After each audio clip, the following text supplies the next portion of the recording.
Bonjour et merci de suivre le 12h30. Voici les titres. Nous irons à la découverte des hippopotames du fleuve Bandama. Cette espèce de mammifère semi-aquatique est protégée dans le sud-est du pays. Dans ce journal, nous aurons l'occasion de voir comment les hippopotames évoluent dans leur environnement naturel à la faveur de notre rubrique Escale 225. Hors du pays, en Gambie, les biens de l'ex-président Yaya Jammeh ont été bradés, mais les victimes du régime de l'ancien dirigeant sont toujours sans réparation. Comme annoncé, l'hippopotame, de son nom scientifique Hippopotamus amphibus, est une espèce de mammifère semi-aquatique d'Afrique subsaharienne protégée. En Côte d'Ivoire, dans certaines parties du pays, existent des hippopotames bien entendu protégés et le parc de Taï abrite à lui seul une population importante d'hippopotames. Et dans le sud-est de la Côte d'Ivoire, certains sites, Anzianois par exemple, proposent des expériences écotouristiques axées sur l'observation des hippopotames dans leur environnement naturel. Et pour vous, la rédaction de RTI2 s'y est rendue. L'escale 225 de ce jour est l'affaire de Joël Gosset, Gilles Tonien et Dieudonné Siloué. L'hippopotame. Cet animal au corps en forme de tonneau peut mesurer jusqu'à 4,50 mètres et peser entre 1600 et 3200 kg. Sa grosse tête porte ses yeux, ses oreilles et ses narines. Sa peau fine est particulièrement lisse.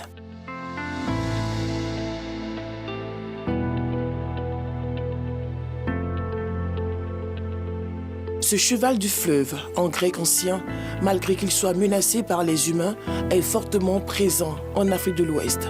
Au total, 10 pays, dont la Côte d'Ivoire, possèdent une forte population d'hippopotames.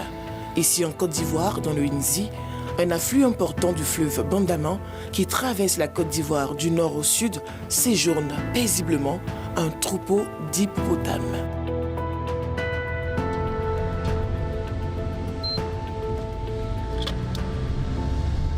Du côté du village de Nzianois, dans le sud-est du pays, existe un site qui a fait de la protection de ces animaux sa priorité.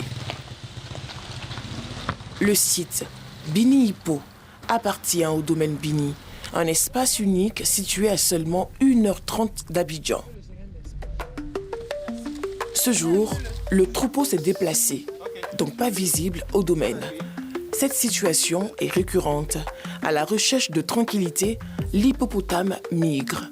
Ceux qui habitent ce fleuve sont à une trentaine de minutes de notre position. Pour y accéder, il faut emprunter ces véhicules à 3 roues adaptés à la voie.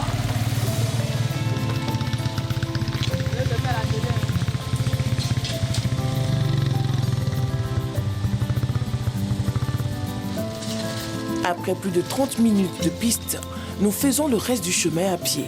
Les agents frayent un chemin à l'aide de machettes. 10 minutes plus tard, le fleuve est visible. Les hippopotames ne sont donc pas loin. Mais pour les voir de plus près, il faut descendre cette pente. Un exercice pas vraiment aisé.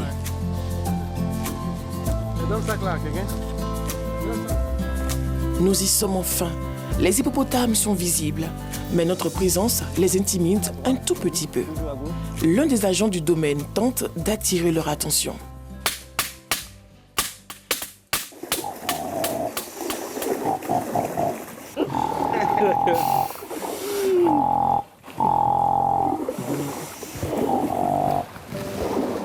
Les hippopotames passent le plus clair de leur temps dans l'eau, mais ils peuvent se promener aussi sur terre. Ils ont une peau très particulière. Leurs glandes sous-cutanées produisent un mucus de couleur rougeâtre qui, en séchant, se transforme en une couche laquée à la surface. C'est un moyen pour ces animaux de se protéger des rayons ultraviolets. Les hippopotames possèdent de longues canines qui leur servent à arracher la nourriture. Elles pèsent entre 1 et 2 kg. Ils ont des vibrations positives qui démontrent que nous ne sommes pas venus pour les agresser. Et puis je pense que... En tout cas, il y a une certaine contemplation et puis une certaine quiétude, un bien-être. C'est une connexion avec la nature. Les hippopotames sont des animaux dangereux, mais vus à cette distance, ils sont inoffensifs. Pendant la saison pluvieuse, l'espèce semi-aquatique d'Afrique subsaharienne profite de l'étendue des eaux. Ce groupe est constitué d'un seul mâle pour plusieurs femelles. Sur ce fleuve Onzi, c'est par compartiment qu'ils vivent. Au-delà d'ici, peut-être à une quinzaine de kilomètres, il y a une autre famille. Ils ne se mélangent pas. Les accouplements ont lieu pendant la saison sèche, quand la concentration de la population est la plus importante et favorise la recherche d'un ou d'une partenaire. Les hippopotames se reproduisent qu'après l'âge de 6 à 13 ans pour les mâles et 7 à 15 ans pour les femelles. Le petit de l'hippopotame naît toujours à la saison des pluies. Les hippopotames sont des grands mammifères sédentaires qui ont une durée de vie allant de 30 à 40 ans. L'hippopotame mange des herbes fraîches et différentes espèces de verdure, mais ils ne se nourrissent qu'après le coucher du soleil. Il arrive même qu'ils se promènent dans des plantations. En témoignent ces traces de pas. La nuit, ils remontent vers les plantations des paysans pour voir celui qui n'a pas bien protégé. Ils vont manger dans leur champ d'aubergines et de choux. Donc c'est une confrontation aujourd'hui qu'on va dire à qui mieux. Hein. Le villageois, lui, il met quelques petits barbelés parce qu'il ne va pas les tuer. L'hippopotame essaie d'esquiver les barbelés, les torches. Et puis bon, des fois ils sont chanceux, ils disent on a mangé des choux aujourd'hui, on a mangé des aubergines. Et puis après ils sont là. Pendant la saison sèche, un hippopotame est capable de ne rien manger pendant un long moment. Contrairement à ce que pourrait faire penser son poids, il se nourrit peu. L'hippopotame, c'est un animal qui supporte véritablement la faim. Pourquoi je dis ça? Parce que depuis la nuit, il est descendu au petit matin, il est là. Si ce n'est pas la nuit encore qu'il va manger. Dans cette partie du pays, la pêche est moins pratiquée par les populations environnantes. En marchant le long du fleuve, quand on les observe, ils ne se sentent pas menacés, donc ils se montrent dans toutes leurs dimensions au bout de quelques minutes. Alors que quand vous arrivez par pirogue, vous êtes obligé d'être à 100 mètres, 50 mètres, et même encore ça, il ne faut pas savoir où se trouve la femelle, si elle a un petit qu'elle protège, qu'elle se met en dehors de la troupe, surtout quand le petit est un mâle. Donc en plus, tous les animaux qui ont des enfants sont très dangereux.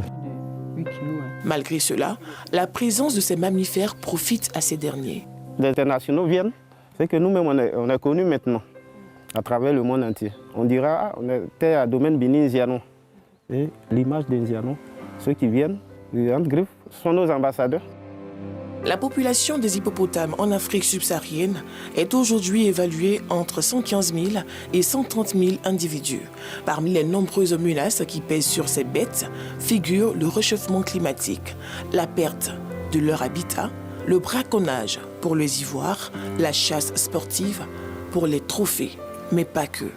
L'hippopotame n'aime pas l'abeille. Si vous voyez tout à l'heure l'abeille, si vous voulez, il va plonger. À cause du bruit, c'est comme le drone, ça fait zzzz, donc il plonge. S'il pique au bout des oreilles, là, il meurt. Pendant plus d'une heure, nous avons vécu un moment unique, une expérience inoubliable pour tout voyageur en quête d'aventure et de découverte. Ce voyage nous a donné une petite fin. Avec l'équipe, nous reprenons la route pour le camp, là où nous attend un festin.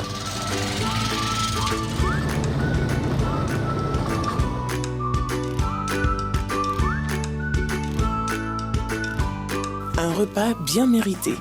L'hippopotame, animal très agressif et imprévisible, considéré comme l'un des plus dangereux d'Afrique, qui tue des centaines de personnes par an, reste néanmoins une espèce menacée. Ceux de la Côte d'Ivoire, précisément de Nzianois, peuvent compter sur la vigilance des agents du domaine Bini.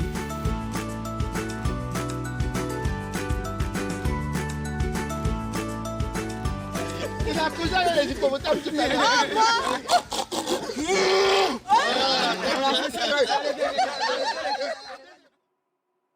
Les hippopotames, une espèce absolument fascinante. Autre chose à présent, d'autres dans la commune d'Abobo, sous l'échangeur, les mototaxis font partie du décor. Moyens de transport rapides et accessibles, ils permettent à de nombreux habitants de se déplacer facilement. Mais derrière cette activité en pleine expansion se cachent aussi des réalités parfois difficiles. Le constat de Cécilia Bassolé et Gilles Tonnier.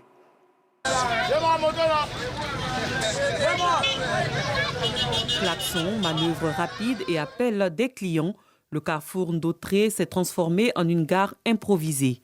Ici, à partir de 500 francs CFA, à bord de mototaxi, on peut se faire déposer quasiment partout dans la commune. Une solution rapide. J'exerce ce métier, ça fait 1 an à peu près. On arrive à joindre les deux bouts avec ça. Il y a des risques dedans, voilà, mais il faut être toujours prudent. Voilà. Faut rouler, pas pour toi seul, mais pour la personne même qui est devant aussi. Parce que peut-être lui n'est pas concentré, mais toi, il faut être concentré pour lui aussi. Il y a d'autres qui ne sortent pas, il y a d'autres qui sont basés ici, mais moi ici, polyvalent, moi, je sors souvent. Il y a beaucoup de engrais souvent. Il y a des clients qui nous prennent en course. Je suis venu, ça fait 4 jours aujourd'hui. Je suis venu me débrouiller ici un peu. Pour l'instant. Par jour, la recette, bon, ma moto, ça recette 5 000 francs. Sénégal, 3 800. Et moi, après ça, avec carburant, il y a des petits pannes qui vont arriver sur la moto, c'est moi-même qui gère. Je peux gagner 2 000 souvent, 3 000, voilà, comme bénéfice. Mais derrière cette activité intense, les difficultés sont bien présentes. On prend un client et puis on sait lui, il va nous dire, un exemple comme ça, vous on sait lui en brousse, ça va arriver, il peut garer, il va prendre un couteau, ils vont t'agresser, ils vont t'arracher ta moto ou partir avec ça. Maintenant tu reviens vers le protège de la non, va te dire que non, tu as fait complicité à la personne, maintenant lui prend la moto. Il va pas dire, il va prendre la commissaire, mais toi tu prends partir avec toi. Il faut faire sortir la moto, pourtant toi tu vas prendre quelque chose. Il va travailler. On a se débrouiller pour avoir pour nous ici là. Les policiers, on va nous laisser aussi. Sinon 500, on est là même là, on n'a pas de client et puis les gommes, on va prendre la moto, on va donner 10 000 là-bas pour retirer ça. C'est pas facile. Hein. Pourtant, malgré les risques, de nombreux usagers continuent de s'installer à l'arrière des motos, surtout pour éviter les embouteillages. Depuis 3 ans, j'emprunte le moto-taxi. Bon, c'est bien, souvent c'est pas facile, mais on fait avec.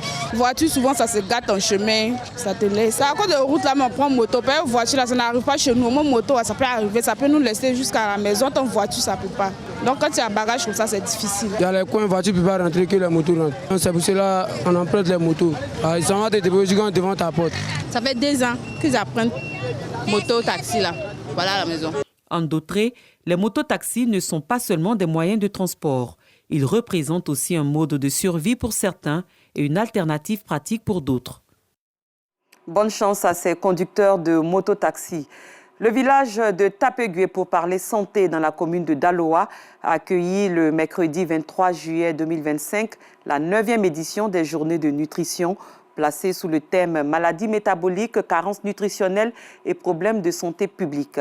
Organisée par l'UFR Agroforesterie de l'Université Jean-Laurignon-Guédé en collaboration avec la mairie de Daloa, cet événement s'inscrit dans une dynamique de sensibilisation communautaire, de promotion de la prévention sanitaire et de valorisation des connaissances universitaires au service du développement local.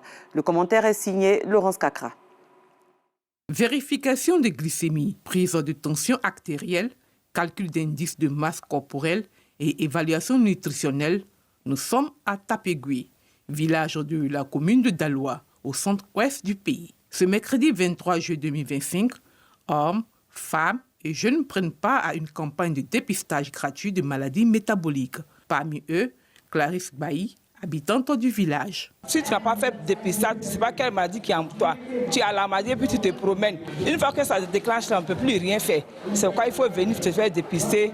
Après cette première phase sanitaire, place au démarrage de la cérémonie marquant la 9e édition des journées de nutrition.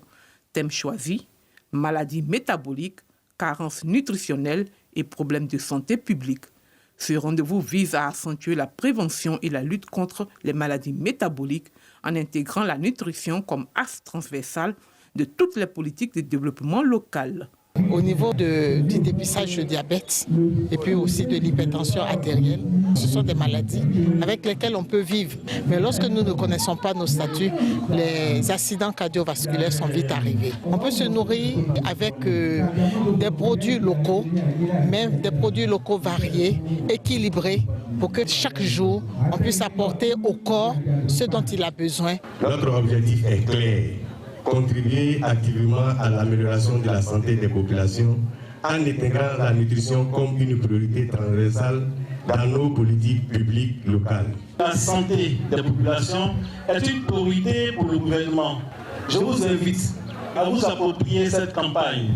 Visites de stands, conférences éducatives, séances de sensibilisation à l'adoption d'une alimentation équilibrée et à l'importance de l'hygiène lors de la préparation des repas, d'autres temps forts de la cérémonie. À l'étranger, des avions, des maisons, des animaux exotiques en Gambie. Une partie du patrimoine de l'ex-président Yahya Jammeh, estimé à $1 milliard, a été revendue dans l'opacité. Alors que seuls 23 millions de dollars ont été officiellement récupérés, les victimes du régime n'ont, elles, toujours pas été indemnisées. Fin de ce journal. Merci de votre attention. Bonne suite de programme sur RTI2.